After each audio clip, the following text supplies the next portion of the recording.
இங்கே ஒருத்தன் வேகமாக சைக்கிளில் வந்துகிட்டு இருக்கான். ஒரு அப்பார்ட்மெண்ட்டு கீழே அந்த சைக்கிளை நிறுத்திட்டு அவன் அயன் பண்ணி வச்சிருந்த சட்டையை எடுத்து எல்லாரும் முன்னாடியும் அந்த டிஷர்ட்டை கழட்டிட்டு அந்த சட்டையை எடுத்து போட்டு அந்த ஃப்ளாட்டுக்குள்ளே போகிறான். இவன் வந்திருக்கதோ பொண்ணு பார்க்கறதுக்காக பொண்ணோட அப்பா அம்மா கிட்ட சந்தோஷமா சிரிச்சு பேசிக்கிட்டு இருக்கான். கொஞ்ச நேரத்தில் பொண்ணு வந்து டீ கொடுத்ததும் நீங்கள் 22ன்னு சொல்கிறான். அந்த பொண்ணுக்கு ஒன்றுமே புரியல. நான் இது வரைக்கும் 38 பொண்ணை பார்த்துருக்கேன், எனக்கு 21 பொண்ணை பிடிச்சிருக்கு, நீங்கள் தான் 22வது ஆள், நம்ம தனியாக பேசலாமான்னு அந்த பொண்ணு கேட்ட உடனே இவங்க 2 பேரும் வெளியே போய் பேசுகிறாங்க.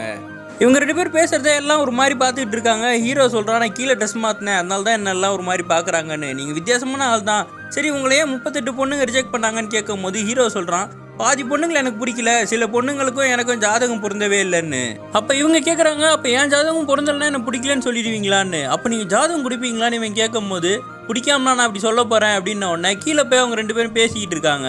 இந்த பொண்ணுக்கு அவனை பிடிச்சி போனதுனால என் ஜாதகம் பொருந்தலைன்னா என்னை ரிஜெக்ட் பண்ணிடாதீங்க அப்படின்னு சொல்லும் போது அவன் சொல்கிறான், எங்கள் வீட்டில் பல விஷயத்த ஃபாலோ பண்ணுவாங்க, நான் ஃபாலோ பண்ணுறதே கிடையாது, ஆனால் இந்த ஜாதகத்தை மட்டும் நான் ஃபாலோ பண்ணுறேன், எனக்கும் உங்களை ரொம்ப பிடிச்சிருக்கு, நான் அப்படி உங்களை ரிஜெக்ட் பண்ணுறேன்னா என்ன தப்பாக நினச்சிக்காதீங்கன்னு சொல்லி அந்த பொண்ணோட ஜாதகத்தை வாங்கிட்டு சைக்கிள் எடுத்துகிட்டு கிளம்பிடுறான்.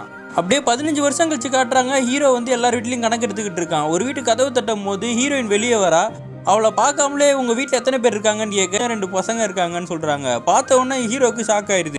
இவனும் சமாளிச்சுக்கிட்டே, நான் ஸ்கூலில் டீச்சராக வேலை செய்கிறேன், எங்களை மாதிரி டீச்சரை தான் இந்த மாதிரி கணக்கெடுக்க அனுப்புவாங்க அப்படின்னும் போது ஹீரோயின் சொல்கிறாங்க, என் பையன் கூட அவங்க ஸ்கூலில் தான் படிக்கிறான், அப்படியே அவங்க பையன் பேர் என்னன்னு கேட்டால் சந்தீப்னு சொல்கிறாங்க. அதை கேட்ட உடனே அவன் மனசுடைஞ்சு போயிடுறான், ஏன்னா இவன் பேரும் சந்தீப் தான்.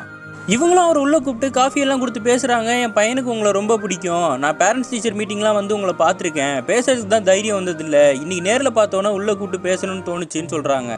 இவரும் வெளியே கிளம்புறாரு. நீங்கள் சாப்பிட்டு போகிறீங்களான்னு கேட்க, இல்லை நான் டிஃபன் கட்டிட்டு வந்துட்டேன் அப்படின்னு இவர் சொன்ன உடனே, உன் ஒய்ஃப் கட்டி கொடுத்தாங்களான்னு கேட்டால், இல்லை என் ஒய்ஃப் வந்து 2 வருஷத்துக்கு முன்னாடி இறந்துட்டாங்க, எனக்கு ஒரு பொண்ணு இருக்கா, அவள் பேர் பாயல்னு சொல்கிறாங்க.